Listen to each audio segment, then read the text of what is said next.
telecaster to the television screen. 'Cause I don't like what's going down. I'm gonna set the telecaster to the television screen. 'Cause I don't like what's going down.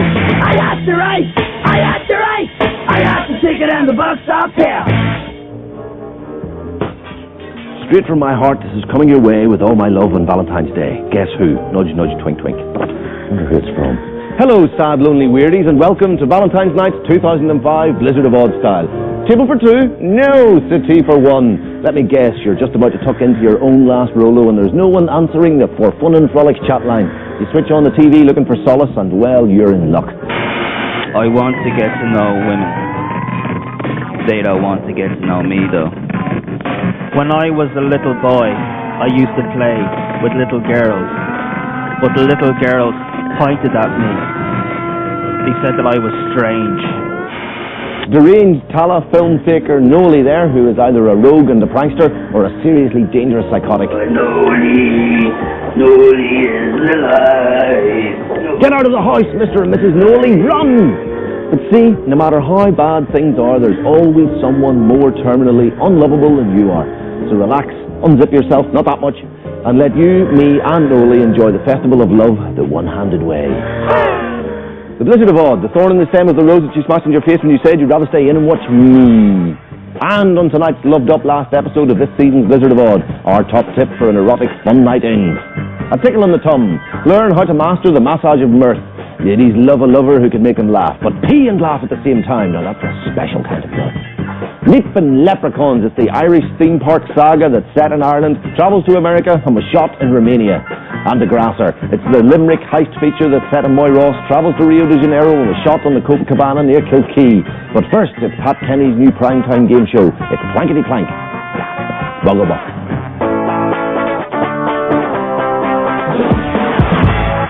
Demi-celeb, VC, multiplied by nobodies, N, divided by remaindered presenter, RP, equals CAC squared.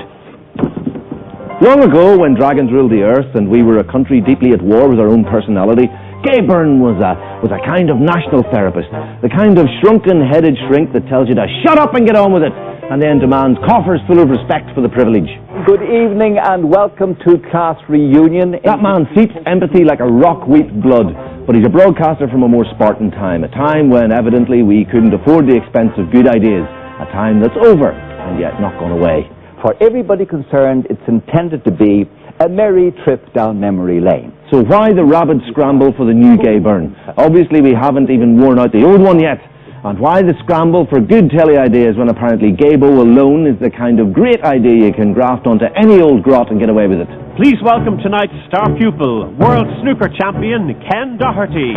School reunion uniquely reunites famous people with people you've never heard of in your life and couldn't care less about. And look, I know Ken Doherty's a solid bloke, but honestly, he'd talk to anyone. His life story, lovely family. From an early age, his mother used to chase him out of the local snooker hall with a wooden spoon.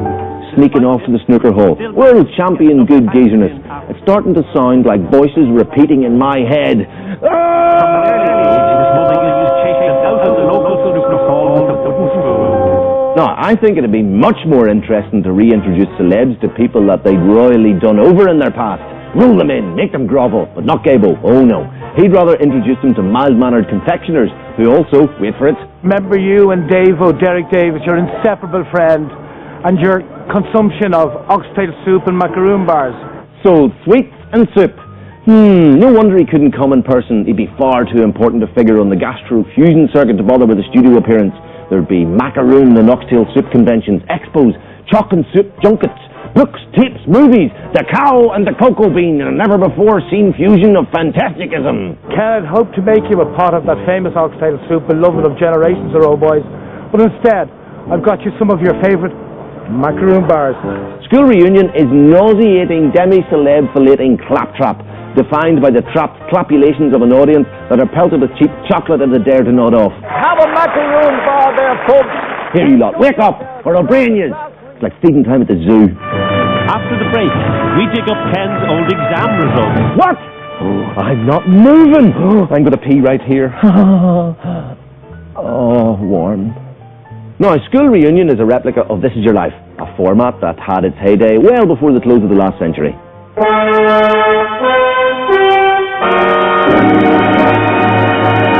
See? Identical. Kevin Brennan, you're very welcome. He is now working in Spain. How long have you been in Spain? What are you doing there, Kevin, and how come? An Irish boy who speaks Spanish. Why, it cannot be. We're not so sophisticated a nation, us, with the macaroon stigmata still searing our peasant foreheads. But Gabo, as always, was intent on bringing us a new kind of old TV. I will make him speak in tongues. Let's hear a little touch of your Spanish. Come on, say, I can't believe I'm here tonight at this reunion with Ken Dar. Go on, too. No puedo creer que estoy... Ah, it's the devil's work. We are but a simple peasant oxtail drinking people. Make it simple for us. Hi, Ken. Well, you have had fantastic achievements in your life. In the end, we met the school headmaster who'd never even met our snooker boy, a group of suburban dads, a man who sold Bovril and sweets, and Ireland's first ever TV polyglot. Ooh. All on a set that looks like a funeral parlour crossed with Judge Judy. Why, it's coroner's court. Feels like one. I put it to you, Mr. Doherty, that neither you nor your classmates are terribly interesting. Case dismissed. So it's time to party for Ken Doherty and the class of 86 Western Road CBS. Good night. School Reunion will probably be a huge ratings hit, though that statement does include a margin of error of, ooh, the return of Jesus. I'd like to see that one. Oh, yeah, here's your classmates. Here's Judas, you bastard.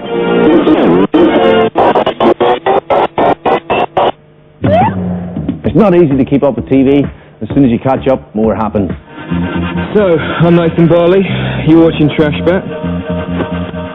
So what's new? And no TV is more happening than a new Chris Morris schedule scoping multimedia module. Program. What have you got to facilitate? I'm a self-facilitating media node.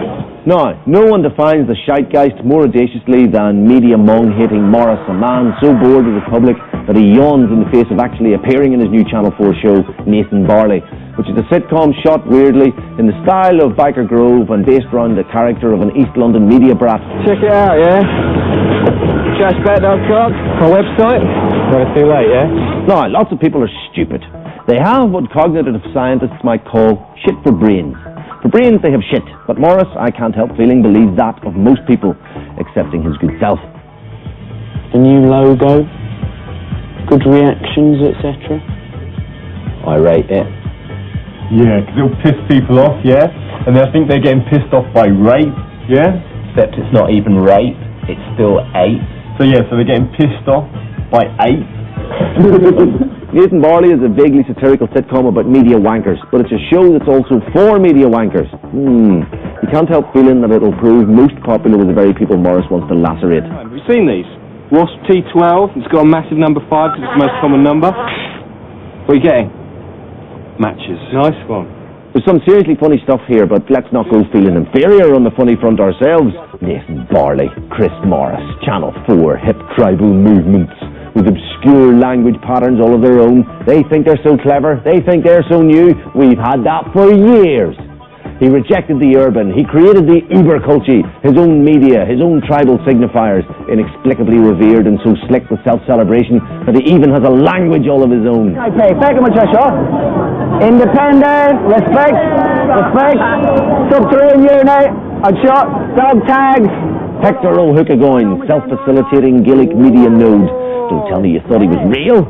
Even Nathan Barley doesn't announce himself in the third person. He's not the Nathan.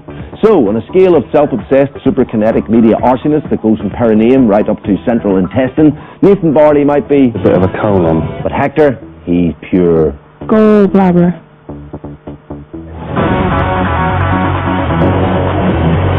But when TV threatens to get too bogged down in subtext, God bless the Americans. They know how to keep things simple. Last week, more US viewers watched the newest run of American Idol than the annual presidential State of the Union address. So obviously Americans would prefer to watch people who can't sing over someone who can't speak. And quite right too. For 5 long years, I thought you were my man. Yeah. I'm sorry. I'm gonna hold you. I want you inside of these arms. Now, while our own Eurostar is full of pale, warbling, identikit folk choir escapees, American Idol has a racial and biological diversity, the likes of which we haven't seen since the barroom scene in Star Wars. I never lived before your love. My, he's tall for an Ewok. Like the UK's X Factor, American Idol has Simon Cowell giving it to the mutant straight and hard. Pun intended, though not defended. If I'm being honest. Go ahead. Honest. Yeah, that's fine. It's the way you look that's putting us off. Isn't that like shit, pelham vomit? It stinks, isn't it? You said you'd be coming back this way again. They would never see you coming. Oh, I think they would. The huge cuckoo breath of American life is here, making American Idol into a demented entertainment that kind of suckers you in. I might watch the video, love, but I definitely wouldn't buy the single. But the thing that makes American Idol so different from our own Eurostar is the towering self-belief of the contestants. What have you got? I've got the voice, I got the look, I got the confidence, I've got the personality. If that was an Irish kid, it'd be all, sure, I'll do my best, like, you know, I'll probably be crap, with no harm, you know. But that's what Gabo and the Christian Brothers did for us. They taught us to embrace defeat before defeat embraced us, and gave us the belt of a macaroon bar to seal the deal. Ah, but cocky Yank or cowed Irish kid, when those dreams shatter, they all make the same sound. A clearly emotional Matthew Miller was consoled by his fellow contestants. When it comes to TV talent shows, that's always my favourite bit. Shut up and go back to school. But if you are still at school, you will have sadly missed out on my funniest TV event of the week. It's the afternoon show's Wednesday Mystic Makeover, an inestimably ridiculous marriage of the cosmic with the cosmetic. You might look to horoscopes to see what the future holds, but would you trust the stars to find out about fashion and style? Yes, you might trust Sarah Jessica Parker, maybe, or Kate Moss.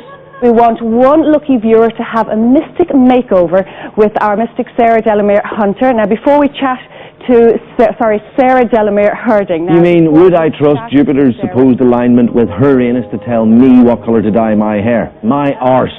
Traditionally, Virgo colours are very earthy, moss, terracotta, all the shades of green. Yes, it muddles on like a handy cut-out-and-lose guide to self-improvement. The afternoon show, it says, let's take your basic estrogen channel favourites and super ridiculisize them with mumbo-jumbo, just in case the viewers don't find things stupid enough.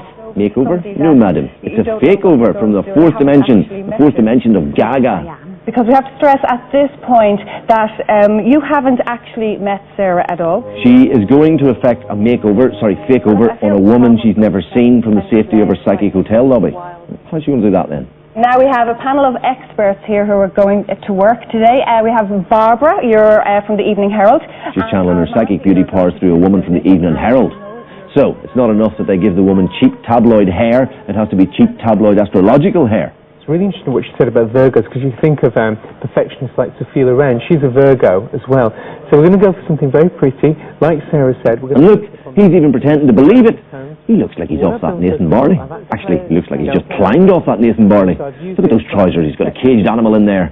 At the very hint of Saturn's turning, it'll be in Uranus. Cheap, I know, but I'm sparring like with like here. Here's the moment. Carmel, can we see you now? You sensual goddess, you. Gosh, you go very well with the background. Oh, those saggy clothes, they haven't been channeled through our mystic at all. They've been channeled through the Little Britain wardrobe department.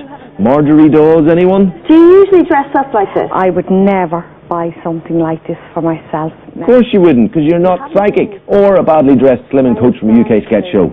Finally, our psychic Gypsy Lee came to studio to see the results of her supernatural fakeover. Well, I saw her in hospitality there on the telly, so the hair was as I imagined. And She foretold her hair, but every woman in Ireland of a certain age has that hair, short and brown. So what other dead certs can she foretell? Sarah was outside telling me. Yeah. She was telling me that in her mystic world, she thinks 18 months' time, baby's on the way for the two of them. A baby? In 18 months? She's going to have to endure the gestation period of an elephant. Well, frankly, on this show, anything's possible.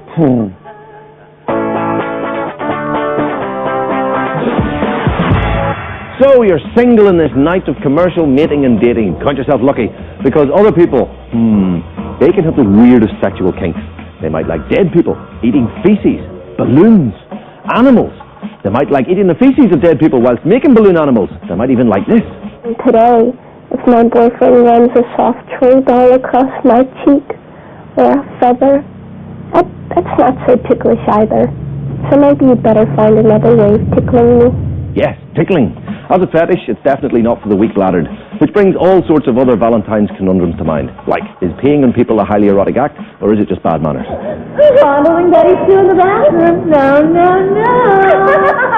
Now, tonight's little film follows the two-way tickle antics of Sister Bridget and her convict friend, Loretta, and shows how chucking the stomach muscles into spasms of pure hilarity can spell a harmless release of sexual tension in an educational environment. Unlike the throwing of macaroon bars, no matter how wholesome the intention. Time, there's macaroon bars as eaten by Ken Doherty. Actually, Sister Bridget's tickle film is a missionary effort made to seduce people from more po-faced religions to the laugh-out-loud pleasures of Catholicism. Hence, Converted to Tickling, part one of a two-part Box of Laughter series, which also includes this, The Antidote. Ireland's top 5 comedians, a 5-step programme to wean you off your Catholic tickle fetish by inuring you to the very act of laughter itself. Step 1 in the Box of Laughter Irish Comedy Hilarity Aversion Programme, Sil Fox. They told us to watch the fashions that the ladies wear here tonight. If a girl has red hair, she's wearing a red dress. If she's black hair, she's wearing a black dress. Jay, there was a few baldy women here. Step 2, Paul Malone. Step 3, Jean Fitzpatrick. And our youngest one came into the bedroom this morning and says, Daddy, I'm 15, can I wear a bra? I says, now listen, Richard. Step 4, Dusty Young. We're getting hardcore here. Do you know what killed me father? Drink and sex. He couldn't get either, so he shot himself. Step 5, the Big O. And believe me, that's not a promise. Wasn't well educated, but you know, the first time he saw Brussels sprouts, he said, who made the balls of the cabbage? Cured, of course you are, but back to tickling for a romantic second. I've no idea why people find it erotic. It just hurts. Would you off? But I do want to know why you can't tickle yourself. Try it. You can't, can you? No, but testing the theory, it's the perfect excuse if someone walks in on you. You know what I mean?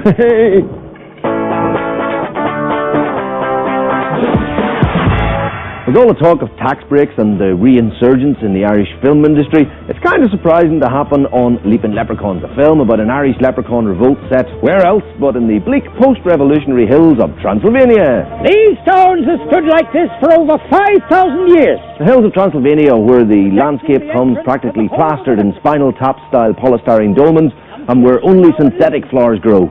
Now, in a strange mangle of cultural misunderstandings, an American-Irish expat decides to build a great big Irish theme park, Ireland Land, outside Bucharest.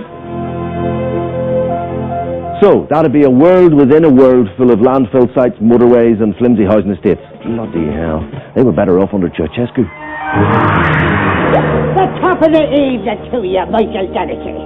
How do you, Patrick? The keeper of the polystyrene estate is an avowed friend to the small people, and they all live in a kind of real Ireland land, a part of the Irish mindset that's roped off in the interests of heritage, a land of the imagination, river dance and tour buses.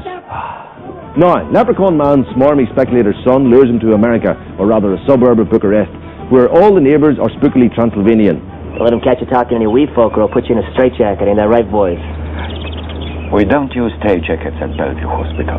I drink your blood, though I prefer your Heineken export. But Lepman's leprechaun friends tag along to protect him. Top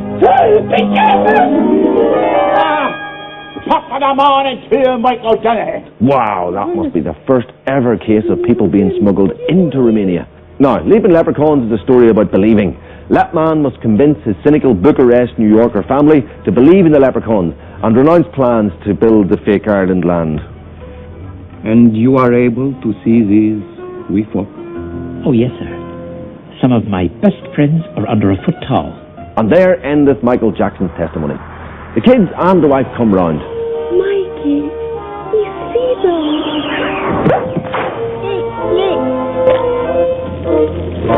If you do with a thimble full of honey. But the truculent son needs a bit of Transylvanian horror to shake him into seeing the error of his ways.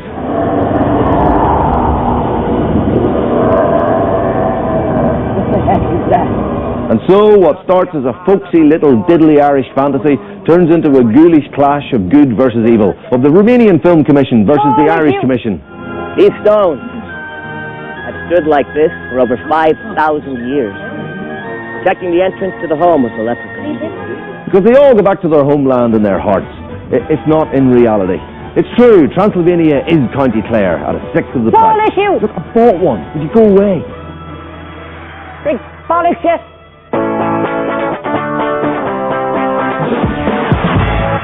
Product placement in film. It can make us hungry. It can make us greedy. It can make us subliminally associate the most unlikely products with the magic of the movie.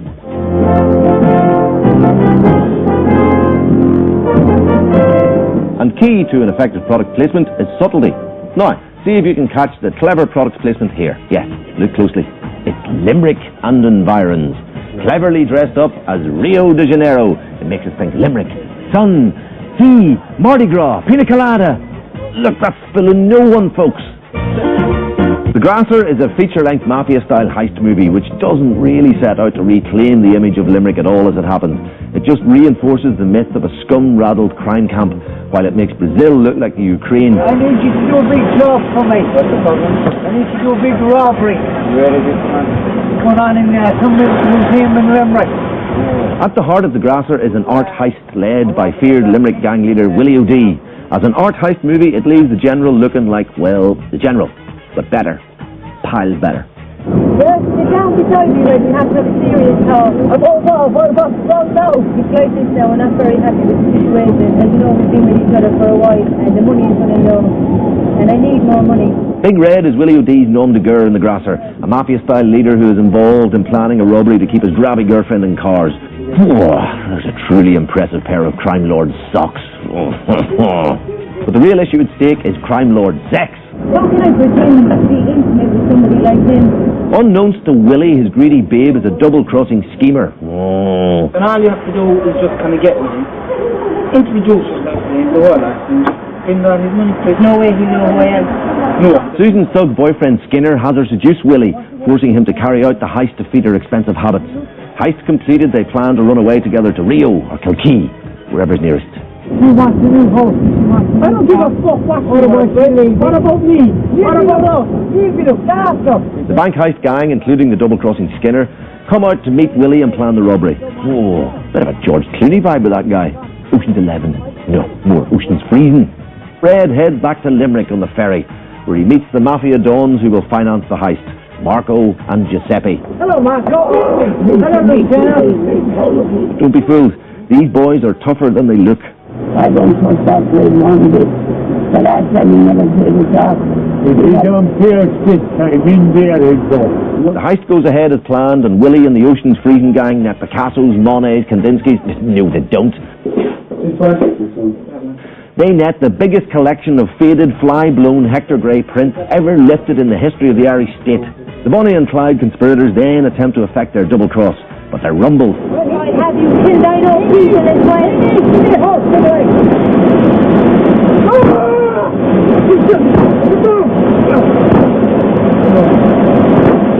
Skinner is shot, but it seems Limerick girls are impervious to bullets. Good evening. Garda, you're following your definite line of inquiry following today's bloody shootout in Clare Glen.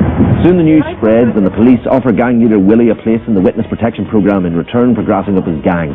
There's your passport right there, Dad. Yup. Done justice. I just want you to get out of this place and never come back. Fair enough. If you do, you reckon get finished. He's away on the coffin ship to the Dordogne.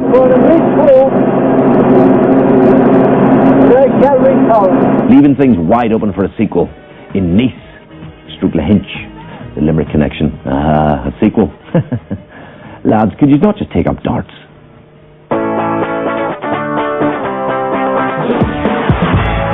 And so we reach the end of another season of The Blizzard of Odd, your Monday night multimedia review show that's pretty much cancelled for now. And I can't leave you tonight without recalling my very favourite memory of these past 12 weeks. It's the night that I had the very great honour of co-presenting the show with this man. Welcome to The Blizzard of Odd, incorporating Mailbag, the show which gives you the chance to gripe, groan and grumble about stuff you've seen right here on your TV. A gentleman and a trooper, with the comic timing of a myopic metronome. Arthur, Miocami de Leha de Riche. Well, maybe 35 years' time. He's me, but for the remainder of tonight, he's me. Dave Couse, musician and ex-frontman with magnificent Irish rock band A House, will now present the last 2 minutes of the show in the form of a lovely, lovely song about our favourite obsession. Celebrity. Okay? Okay. So, it's a good night and goodbye from me. Thanks for watching, and God only knows what from him. Take it away, Dave. Vanity rules. This obsession pays homage to you and me. You are not a modern disease. This is beyond reference. You are not to blame. Lowest common denominator makes boys of men. Hello, Big Brother, MTV Crib.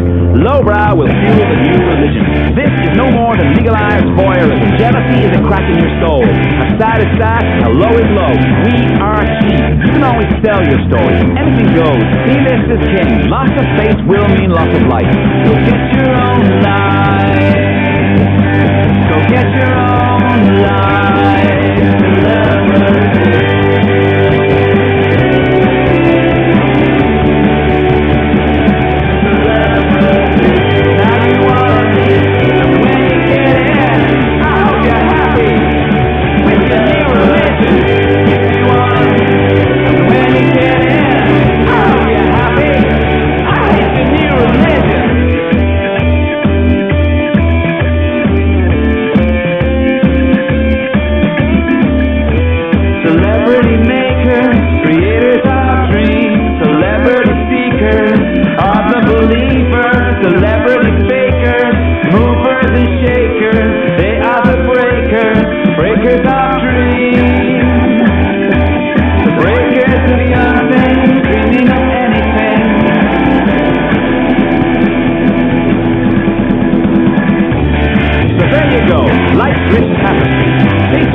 You win, you live, you die, you live. Be somebody, mean something, mean anything.